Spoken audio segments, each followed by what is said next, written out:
tardes, profesor. Buenas tardes, compañeros. Bueno, el día de hoy comenzaremos con lo que es el debate respecto a lo que es la República Peruana, en la cual presentaremos diferentes argumentos a favor y en contra. Es por ello que primero daremos lo que sería una reflexión inicial respecto a lo que serían las ventajas de vivir en una república. Vivir en una república independiente nos da grandes ventajas. Tenemos derechos reconocidos por una constitución, podemos elegir nuestras autoridades mediante un voto y expresar nuestras opiniones libremente. Además, contamos con lo que es la identidad propia nacional. Es cierto, pero también hay que cuestionar si esos derechos se cumplen realmente para todos. Aunque existen, muchas personas no tienen las mismas oportunidades para ejercerlos. Aún así, comparando con la época colonial, hoy existe mayor participación ciudadana. Antes las decisiones venían desde España, ahora nosotros elegimos a nuestros gobernantes. Sí, pero elegir no siempre garantiza cambios reales. Muchas veces las decisiones siguen siendo beneficiarios para pocos. Ahora, en la pregunta A nos dice que la República fue un avance o un retroceso. Es por ello que hemos presentado dos argumentos, uno a favor y uno en contra. El argumento a favor es la República fue un avance. Con la independencia, el Perú dejó de depender con España y comenzó a gobernarse por sí mismo. Esto permitió crear leyes propias, reconocer derechos ciudadanos. Además, la creación del Congreso en 1822 y la Constitución en 1823 establecieron un sistema basado en la soberanía nacional y la igualdad ante la ley. Como argumento en contra, hubo un retroceso y una limitación. Aunque hubo independencia, muchas desigualdades continuaron. Los indígenas y los sectores pobres siguieron excluidos del poder político, sin acceso a una mejor oportunidad. La libertad política no se tradujo en igualdad social inmediata. Se cambió el sistema político, pero no la realidad de la mayoría. Es por ello, compañero, que en la pregunta B nos dice, ¿las instituciones coloniales ayudaron o perjudicaron? En lo que es el argumento a favor es que algunas instituciones coloniales sí ayudaron, por ejemplo, los cabildos, que luego se convirtieron en municipalidades, permitiendo mantener el orden y la organización en las ciudades después de la independencia. Gracias a ellos, el país pudo organizar su administración local y evitar el caos. También hubo un argumento en contra, en el cual fueron desfavorecidos, pero otras instituciones fueron perjudiciales, como el sistema de haciendas. Este se concentraba la tierra en pocas manos y mantenía a la mayoría en condiciones injustas. Aunque el país era independiente, seguían existiendo estructuras de explotación heredadas de la colonia. Entiendo, compañero. Es por ello que la República fue un avance importante porque permitió la independencia, la creación de leyes propias y el inicio de un sistema democrático. Pero también fue un proceso incompleto, porque muchas desigualdades del virreinato continuaron en la República, Pero algunas instituciones ayudaron a organizar el nuevo Estado. mientras que otras frenaron el desarrollo justo del país. Es por ello que, en conclusión, la República fue un avance parcial, logró cambios políticos importantes, pero mantuvo problemas sociales que aún siguen siendo un desafío.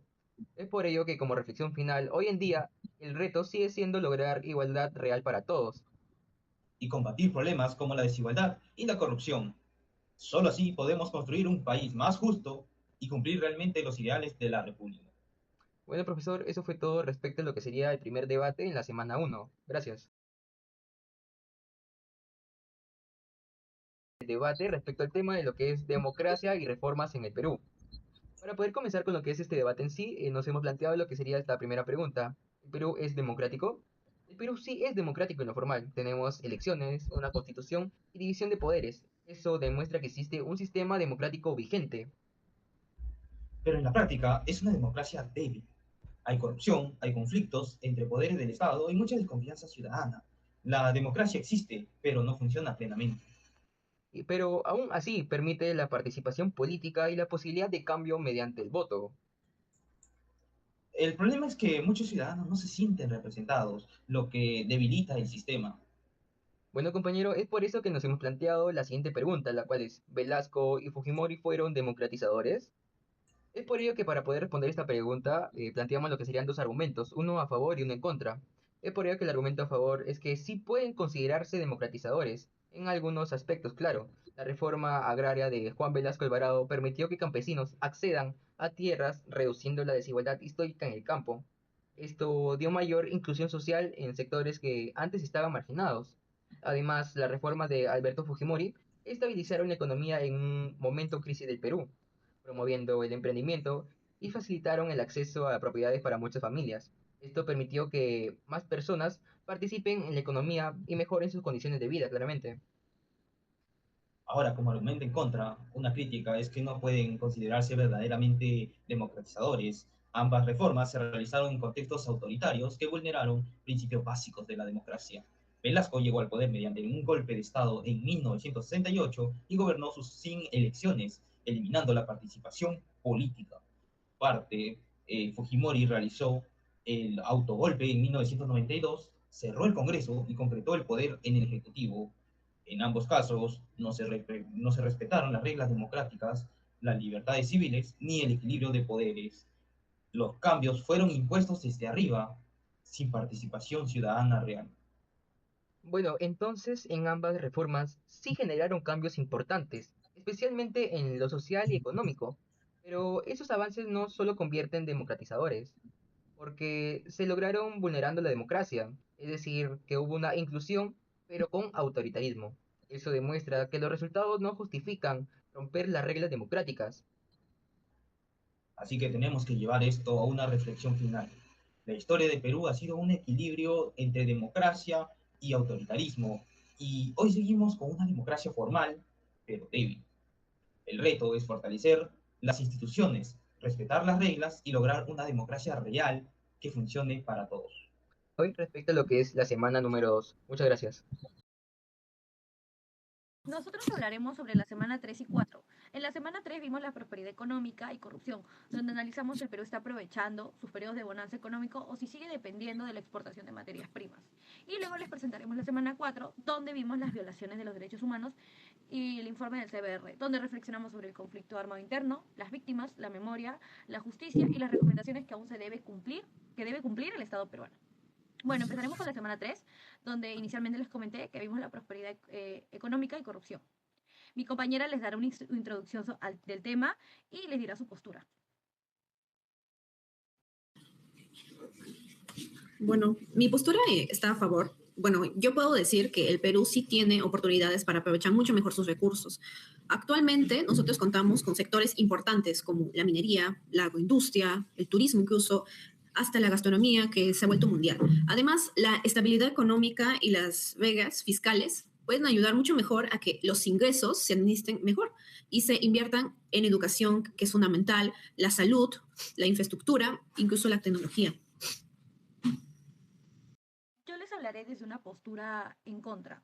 Eh, Yo considero que el Perú todavía no aprovecha estratégicamente esa bonanza económica que tenemos, ya que nuestro país sigue dependiendo mucho de la exportación de materias primas como minerales y productos agrícolas. Además de esto, la corrupción y la mala gestión y la mala redistribución hacen que los ingresos no lleguen por igual a toda la población. Muchas poblaciones donde se extraen recursos siguen teniendo pobreza extrema, falta de infraestructura y servicios eficientes. Por eso el crecimiento económico no nos garantiza un desarrollo sostenible como país. Eso significa que seguimos vendiendo recursos sin transformarle lo suficiente ni generar mayor valor agregado. Además de la mala corrupción y la mala gestión, hacen que estos ingresos no sean invertidos en educación, salud, infraestructura y tecnología en los pueblos rurales.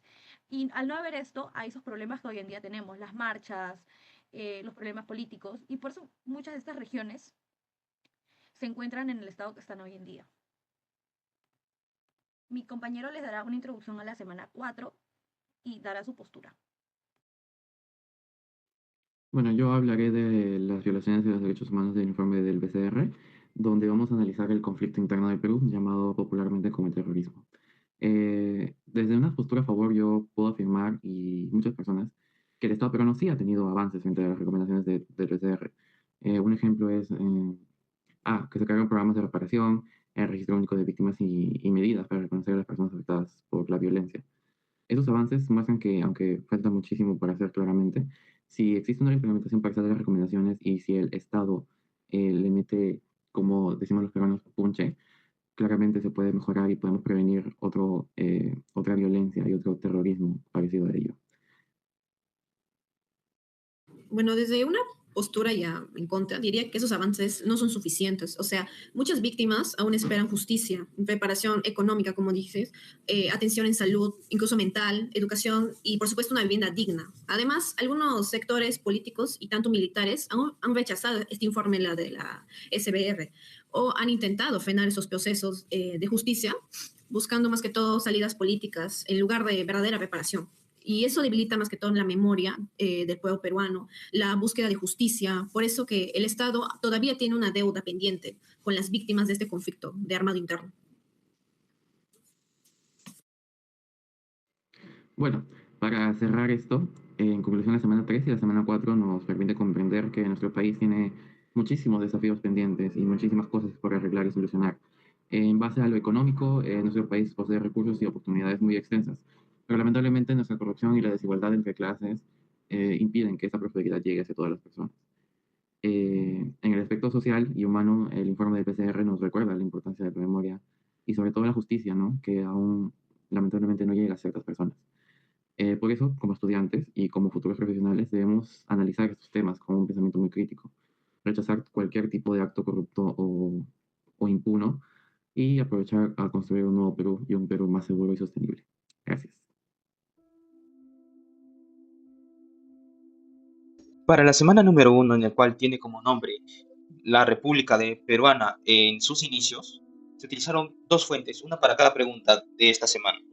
Para la primera semana se usó la fuente que se extrajo de la Biblioteca Nacional del Perú. En el año 2022 fue publicada esta fuente, en la cual se llama Jorge Basadre y la historia del Perú. Ahora, para la segunda pregunta, se utilizó una segunda fuente, en el cual le pertenece a Fisher. En 1981 fue publicada esta fuente, en el cual se llama Gobierno y Sociedad en el Perú Colonial, y fue publicada en la PUC. Bien, para la semana número 2, en el cual se llama Autoritarismo y Democracia en la República Peruana, se utilizaron 4 fuentes, en el cual se distribuyeron 2 para la pregunta número 1 y 2 para la pregunta número 2. En la pregunta número 1, la parte de a favor, se utilizó la de Eugen, que fue publicada en el año 2018, se llama El Gobierno de Velasco y la Reforma Agraria, fue publicada en CEPES. Ahora, para la parte en contra, que pertenece a De Gregory, del año 2000 fue publicada esta fuente, en el cual se llama La década de la antipolítica, auge y huida de Alberto Fujimori. Fue publicada en el Instituto de Estudios Peruanos. Como para la segunda pregunta, se utilizó en la parte de favor la fuente que le pertenece a Durán Guevara en el año 2014, en el cual se llama Movimientos Sociales y Política en el Perú de hoy. Fue publicada en Latinoamérica, o bueno, en la revista de Latinoamérica, que perteneció en el 58. Por último, para la parte en contra, se utilizó la fuente que le pertenece a Levitsky y también a Siblings. Fue publicada en el año 2018 y se llama Cómo mueren las democracias. Bien, para la semana número 3, en el cual se llama La prosperidad económica y la corrupción, en el cual se utilizaron 4 fuentes, lo mismo que en la semana 2, se distribuyeron así, dos fuentes para cada pregunta. La primera fuente se llama, o le pertenece a Quirós, fue publicada en el año 2013 y se llama La historia de la corrupción en el Perú. Para la parte en contra, se utilizó el INEI, que fue publicado en el año 2022, y también extrajimos algunas fuentes del PCR que fueron publicados en el año 2023. Para la parte de la segunda pregunta, utilizamos la fuente de Contreras y Cueto, que fue publicada en el año 2007.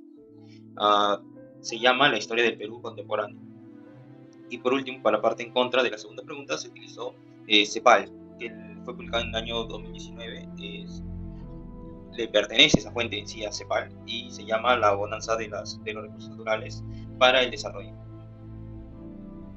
Para la última semana, que es la semana número 4, en el cual se llama Violaciones a los Derechos Humanos y el informe de la BCR, se utilizó la fuente en el cual pertenece a la Defensoría del Pueblo, publicado en el año 2024. Se llama Defensoría del Pueblo exhorta al Estado a brindar propuesto para reparar a víctimas de periodo de violencia en el año 1980 y 2000.